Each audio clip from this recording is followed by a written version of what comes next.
TV2. Is World News Tonight with Peter Jennings in Tehran. The fourth in a 5-part special interview with the president. Tonight on the economy and the nation. Tom Jarrell in Chicago. And from our desk in Washington, Frank Reynolds. Good evening. In Tehran, the 61st day of captivity for American hostages and a discouraging announcement. The Ayatollah Khomeini will not meet with UN Secretary General Kurt Waldheim. We'll have more on Iran later in this broadcast. In Afghanistan today, Soviet troops are reported on the move in several areas, but it is also clear the Russians are meeting resistance from Muslim tribesmen and units of Afghanistan's army. Here in Washington, the Soviet invasion of Afghanistan produced a not unexpected announcement from the White House. A report now from Sam Donaldson. President Carter today asked the Senate to suspend indefinitely consideration of the new Strategic Arms Limitation Treaty with the Russians, thus changing the SALT II timetable from full speed ahead to dead stop. Press Secretary Jody Powell said Soviet conduct was responsible. While the President continues to believe that ratification of the SALT II treaty is in the national security interest of the United States, he has concluded that the Soviet invasion of Afghanistan, in defiance of the United Nations Charter, has made consideration of the SALT II treaty inappropriate at this time. In a letter to Senate Majority Leader Robert Byrd, the President said he does not want to withdraw the treaty from consideration, but to defer debate. Byrd agreed. But one of SALT's fiercest opponents, Republican leader Howard Baker, called it a death blow. Well, I think the President made the right decision in postponing SALT. It would have been a better decision to withdraw SALT. I think SALT is dead as a doornail in the Senate. I think the Soviet conduct in Afghanistan, in Cuba, and around the world almost surely meant that the treaty could not survive the Senate challenge. The President has always argued that there should be no linkage between SALT and other Soviet-American issues. And one official here today said the request for a delay does not represent a change in that policy so much as a recognition that it would be impossible to round up enough votes for ratification now. But the same official bitterly accused the Soviets of understanding that linkage would occur. They must have known this would happen, he said. They must bear full responsibility. Sam Donaldson, ABC News, the White House. This is Barry Dunsmore. The Soviets were evidently convinced that SALT was not going to be ratified, and according to U.S. analysts, this was a factor in the Kremlin's decision to invade Afghanistan.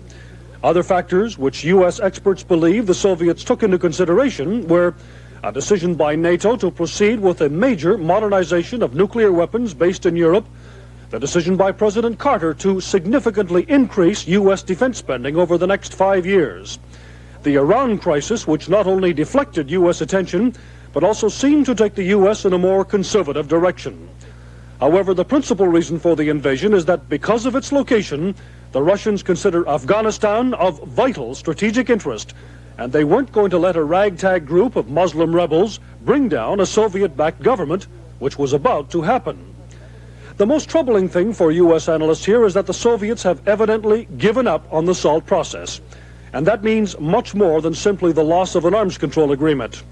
For 11 years, the whole idea of limiting strategic nuclear weapons created the cornerstone for a relatively stable U.S.-Soviet relationship. Without SALT, relations are profoundly changed, and certainly not for the better. Barry Dunsmore, ABC News, the State Department.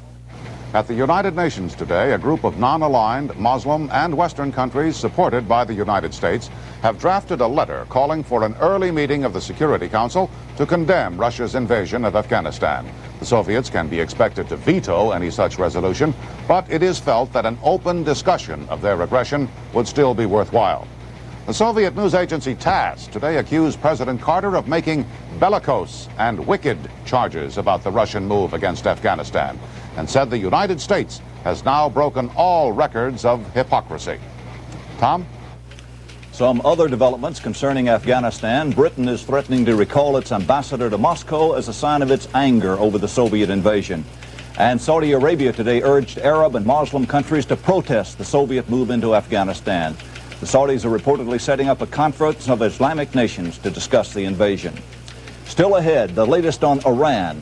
The price of gold soars through the $600 mark in worldwide panic buying, and Bert Parks is dropped as the MC of the Miss America pageant. ABC's World News Tonight, brought to you by Rolaids. For relief of acid indigestion or heartburn, Rolaids spells relief. How do you spell relief? When I get acid indigestion, I spell relief R-O-L-A-I-D-S. Rolaids spells relief. Clinical tests prove with Rolaids you get relief Tums can't beat. That's right, relief Tums can't beat. In fact, relief no other leading antacid can beat. How do you spell relief? For heartburn, I know. R-O-L-A-I-D-S. Relief no other leading antacid can beat. You need the breath deodorant. Me? I need a what deodorant? The breath deodorant. Clorette's. Breath deodorant? Sounds strong. That's right. Clorette's with Actazol is strong to deodorize mouth odors. It helps your mouth's own freshening power eliminate bad breath. Of course, it costs a little more. But for really fresh breath, it's worth it. Clorette's, the breath deodorant. After a meeting of the Revolutionary Council in Iran today, it was announced that Secretary General Waldheim of the United Nations will not be allowed a meeting with the Ayatollah Khomeini. The Council then restated its basic demand. The United States must return the deposed Shah to Iran before the hostages will be released. Peter Jennings has now returned to Tehran just in time to cover the mission of Secretary General Waldheim. Peter? Frank, here in Tehran today, the crowds had made posters from photographs showing Mr. Waldheim mixing with members of the Shah's regime on previous visits to Iran.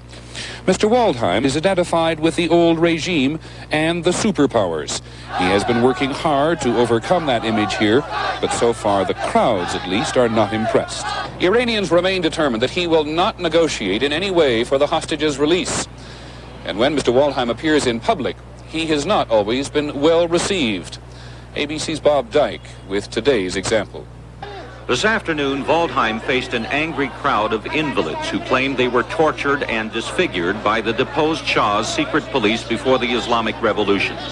The invalids charged that Waldheim was a hypocrite because he had come to Iran now for the sake of the American embassy hostages, while he failed to make a similar attempt before the revolution to relieve the sufferings of the Shah's political opponents. Earlier, Waldheim underwent a similar experience at Tehran Cemetery, where he had gone to lay a wreath for the victims of the revolution.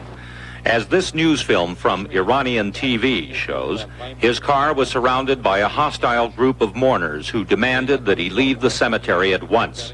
They said his presence was an insult to those who were killed during the revolution. Waldheim's unsuccessful visit lasted only a few minutes. Later, the UN's top official was asked to comment on the incident. Well, I was not surprised. I think it was handled well by the Iranian authorities. Waldheim's movements were guarded by armed security men today as the Iranian government confirmed that several people had been arrested for allegedly plotting to kill the UN chief. And Waldheim's spokesman, Francois Giuliani, said hereafter Waldheim's movements will not be disclosed in advance. The Iranian government's provided him with a helicopter so he can avoid Tehran's impossible traffic and impulsive demonstrators. But for the time being, it seems that is about all the Iranians are doing to help make his journey a success. Bob Dyke, ABC News, Tehran. The Secretary General was clearly moved by the meeting with people reportedly victims of torture during the rule of the Shah. He is quoted as saying, "I see what your people have suffered under the previous regime. This is heartbreaking. I shall bring this message of suffering to the United Nations and the world community." Tom? Frank, the deposed Shah, of course, continues to live comfortably in exile on a resort island in Panama.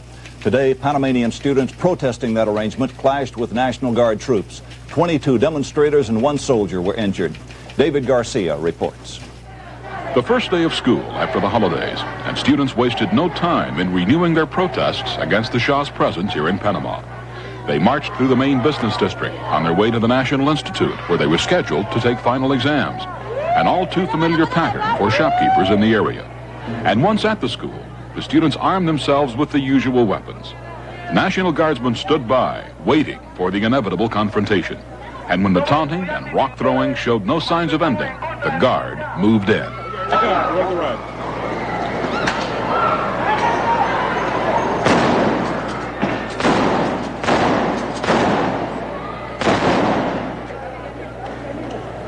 As before, the violence was isolated. The rest of Panama is bustling with normal business activity, people showing little interest in the Shah, the government in firm control. David Garcia, ABC News, Panama. Iranian students living here in the United States have now been checked by the Immigration and Naturalization Service as ordered by President Carter in November. The INS interviewed over 56,000 students and found that 1 in every 8 was living here under visa violations. 67 students have gone home, leaving 6,784 as candidates for deportation proceedings.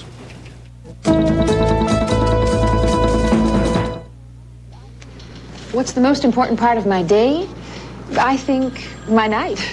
Because that's the only time I have to really unwind, put the day behind me, and get the rest I need. But some nights I have trouble falling asleep, so I take Sominex. Sominex helps me feel drowsy so I can get to sleep. Sominex, America's #1 sleep aid. When you sometimes have trouble falling asleep, Sominex will work for you. I'm having a real good day because I got to sleep last night. See that house? It was almost ours. We really had plans for that place. And we were saving up for the down payment. And then we heard of a way to get a little more interest on our savings. And we took the risk.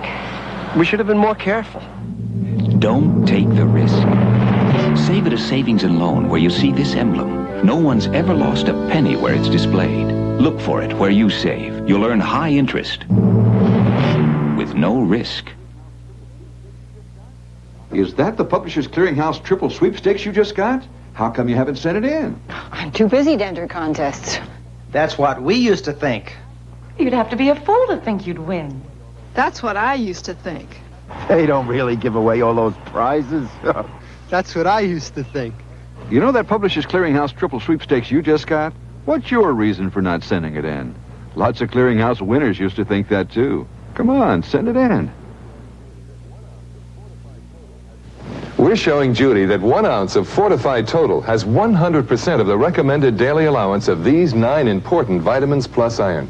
Judy, what cereal did you have for breakfast? A puffed rice cereal. How do you think 1 ounce of your puffed rice cereal will compare with Total? Well, I hope they'll be close. Let's compare. Total's much higher. If you want 100% of these 9 vitamins and iron, get Total. That's a big difference. That's the total difference. Gold fever turned into gold panic all around the world today. This was the scene at a crowded gold dealership in San Francisco where an ounce was traded for $630. It was just last week that gold broke through the $500 barrier. In London, gold prices closed at $630 an ounce, but at times during the day in London and on other gold exchanges it traded even higher than that. We have a series of reports on the gold rush and what it means. First, here's Pierre Salinger.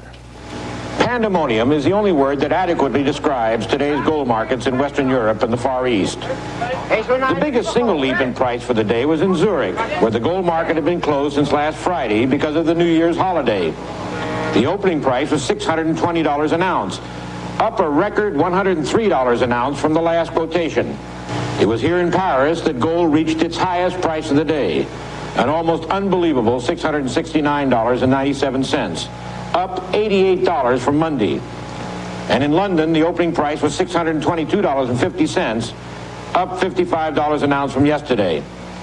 It was in Hong Kong that gold first broke that previously unthinkable barrier of $600 an ounce, reaching $613, up $58 from yesterday. All in all, by the end of the trading day, gold prices in the world had risen on an average 300% over what they were just 1 year ago, and 600% over what they were a little more than 3 years ago. Pierre Salinger, ABC News, Paris. This is Bill Greenwood. On a normal day, there might be 3 or 4 customers at this major exchange in Midtown Manhattan. Today, it was packed as people swapped paper money for gold and silver on a scale the dealer described as sheer panic, near chaotic, and with no guarantees. No, we would not make any recommendations as to what's going to happen with the price or the best way for you to invest. This is a 55-pound bag of silver.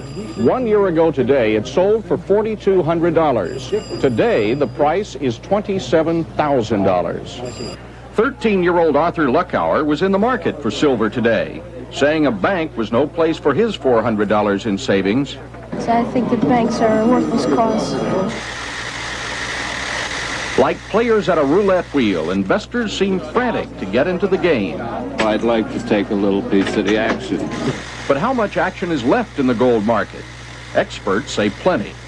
It is to me conceivable that it will go over 800 and even 1,000 in the not-too-distant future. Bill Greenwood, ABC News, New York. This is Dan Kortz. Is there any reason for us to panic? The short answer is no. Around the world, only a handful of people buy and sell gold, and the overwhelming majority of them are not Americans. According to estimates of the International Gold Corporation, fewer than 4 million Americans have bought any gold at all, and 90% of them have purchased only 1 or 2 coins.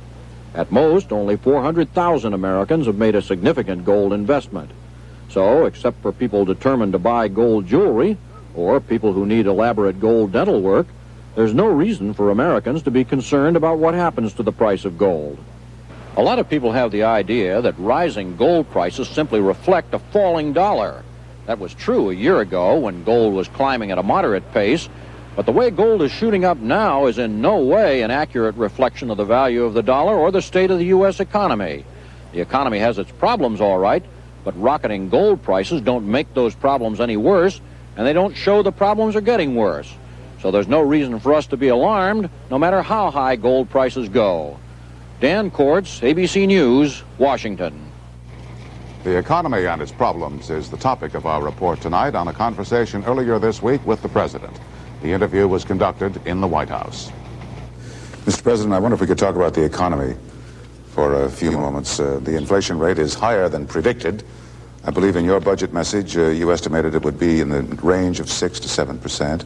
And then that was subsequently revised to 8.5% or so. Now it appears it's going to be 13%. Well, here we go into a new year. What hope can you offer the American people that this is going to turn around? Frank, again, I want to tell the truth. I don't want to build up any false hopes. The increase in the inflation rate is almost completely attributable to the rapid increase in OPEC oil prices, imposed over our objection and over which we have no control. If it weren't for, if you could remove just energy from the consumer price index, it would be about the same as it has been for the last 2-3 years, 7 or 8%.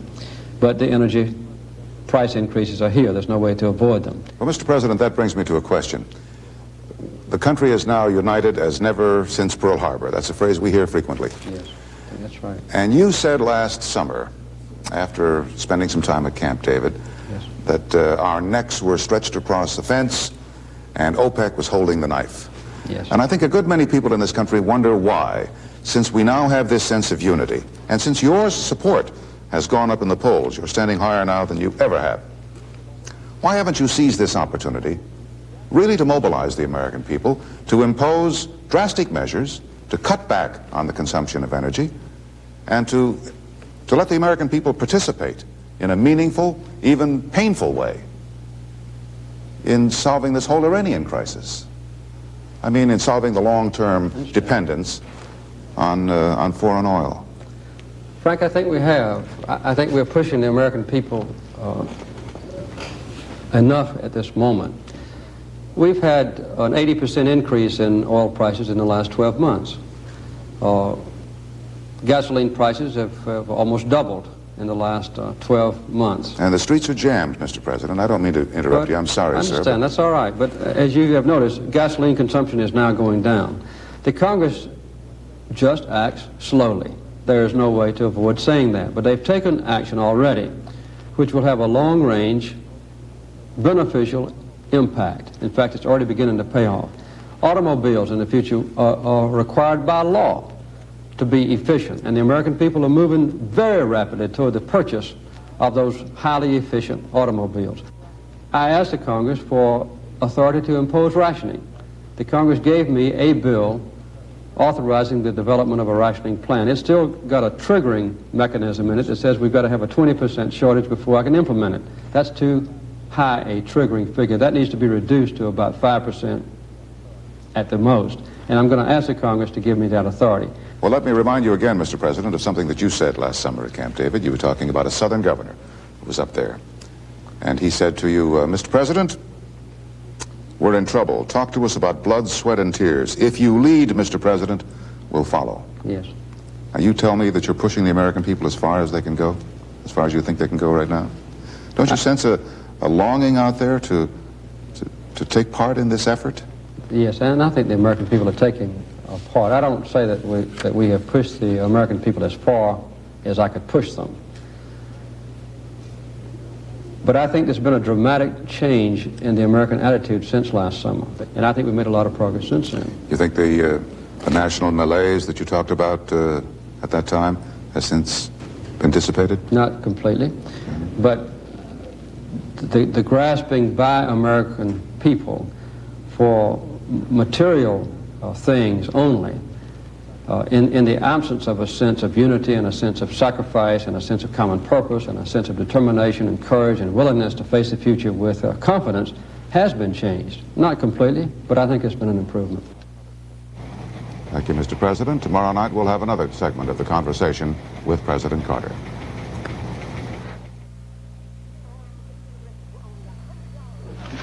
And it's terrific. We're only $100 from our target. Helen, you deserve a cup of coffee. Whoa, only half a cup? Don't you like my coffee? Love the rich taste. It's the caffeine I can do without. You happen to be drinking Brim decaffeinated coffee. This is Brim? This is Brim, and it's decaffeinated, so you don't have to stop at half a cup. If it tastes this rich, I don't want to stop. Fill it to the rim. With Brim? Fill your cup to the rim with the rich taste of Brim. Think it's hard to buy a small Chevy? Yeah, Chevy's got it. Just come and get it. You see, Chevy's building more small cars than ever before. That means low-priced Chevy Chevettes and Chevy Monzas. And dynamite-looking Camaros. So right now, your Chevy dealer may have just the car you've been waiting for. Chevy's got it, America. Just come and get it. Yeah, Chevy's got it. Just come and get it. Get a brand new Chevrolet. What are the colors for 1985? They're on Karastan floors today. In New York, natural slate tones. In Memphis, our lilting blues. In California, soft makeup colors. In Grosse Pointe, timeless oriental tones. Wherever, whatever your lifestyle, Karastan has the carpet with your color on it. Invest in Karastan. Colorvoyant Karastan. This is the birth of Unisom, a different generation sleep aid. Others may be fine, but new Unisom is the only non-prescription sleep aid proven effective in clinical tests. In the tests, Unisom with doxylamine helped people feel drowsy, so they fell asleep faster, an average of 23 minutes faster, and helped them sleep better all night than without Unisom. For occasional sleeplessness, take new Unisom and fall asleep faster. The Miss America beauties who have paraded down the boardwalk at Atlantic City have marched on to fame, fortune, and in some cases, motherhood and middle-aged. But for a quarter of a century, seemingly ageless Bert Parks has remained as the crooning master of ceremonies of the annual pageant. Today, he was abruptly fired. John Martin reports. America has been choosing Miss America ever since 1921. But ever since 1955, it has been listening to Bert Parks sing her song.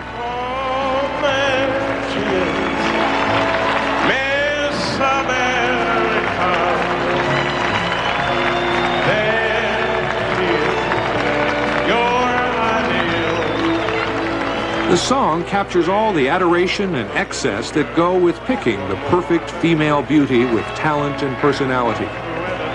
Parks sang the song every year, even in the 1960s, when feminists protested that it put women on pedestals as sex objects and not people. But former winners, shocked at his dismissal today, remembered him as a father figure and not a lover. We love Bert Parks because he's our friend, he's our father, Father Parks, and we want to see him every year, and I think it would be a big tragedy. But there were complaints, and that is why Parks was fired. Some viewers said he is too old at 65, that he seems out of step, sometimes even off-key.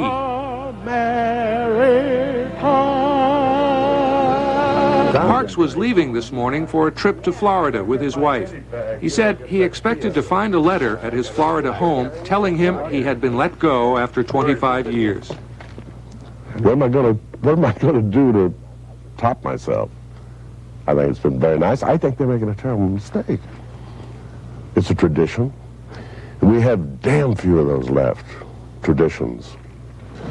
So, after 25 years of singing to America's sweethearts, Bert Parks is leaving with a wave, a smile, and a shrug. John Martin, ABC News, Greenwich, Connecticut.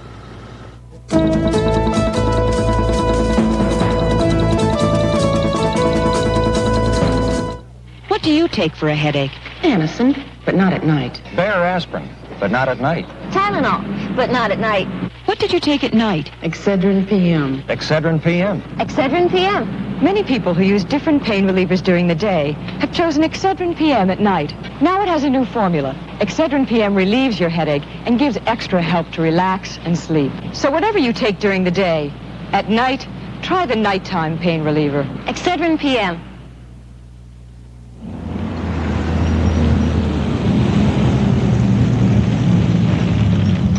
What could you do with $100,000? In the new Reader's Digest $500,000 sweepstakes, you could walk away with top money, $100,000. Over 53,000 other cash prizes. Watch the mail for your Reader's Digest sweepstakes letter, then send this entry back fast. The quicker you enter, the more you could be eligible to win. Top money, $100,000. But you can't win if you don't enter. One other note from here on Iran and Afghanistan. Dr. Brzezinski's remark, Kabul first, Tehran next, has not fallen on deaf ears. The Soviet invasion has caused considerable anxiety here for a number of reasons. First, Iran is in no position to take the lead in helping its Muslim brothers in Afghanistan. The men and the weapons are needed at home. The foreign minister said today it might be different were it not for the Iranian-American crisis. But Iranians are also mindful that the Soviet Union is now much better placed to take advantage here if Ayatollah Khomeini's revolution came apart at the seams. According to reliable sources, the Soviet Union has pointed out to Ayatollah Khomeini the advantage which could be taken of unrest here in such places as Kurdistan. Iranian officials know that since Peter the Great, the Russian ambition has been to acquire warm water ports on the Persian Gulf or the Indian Ocean. In such unsettled circumstances, Iranians prefer to point out that the last outsider to successfully subdue Afghanistan was Genghis Khan in the 13th century, and that the Russians have been trying without success for 150 years. Frank? Thank you, Peter. We'll have another special report tonight on the crisis in Iran. Tonight's broadcast will be at 11:30, 10:30 Central Time. That's our report for now on World News Tonight. For ABC News, good night. Attention all TV2 viewing personnel, effective January 7, those wacky surgeons and nurses from the MASH 4077 will be treating viewers with side-splitting humor. Attendance is requested each weekday at 5:30 on TV2. New in music is what's old in music. The big band sound is back, better than ever. And the Erotic Orient, where Asian men still regard women as objects of pleasure. Plus, in the event of an international crisis, will American troops get there? Tonight on 2020. Good evening, I'm Ann Holt. In an exclusive interview coming up on Newswatch at 6, we'll talk with the man charged in that severe case of child abuse. James C. Henry says he is innocent. Another shooting death in Nashville today, this one at the Preston Taylor Apartments. And we'll visit with Jimmy Shea as he spends his first official day as a new criminal court clerk. Here's Tom Seiler with a look at the weather. Mixed snow and rain falling around the area. Travel advisory for South Kentucky and some interesting weather in the next 10 or 12 hours. We'll have that at 6. In sports, Bob Bell reports that 2 key Tennessee basketball players have been suspended. All this and more coming up in just 30 minutes on Newswatch. Stay tuned. If you're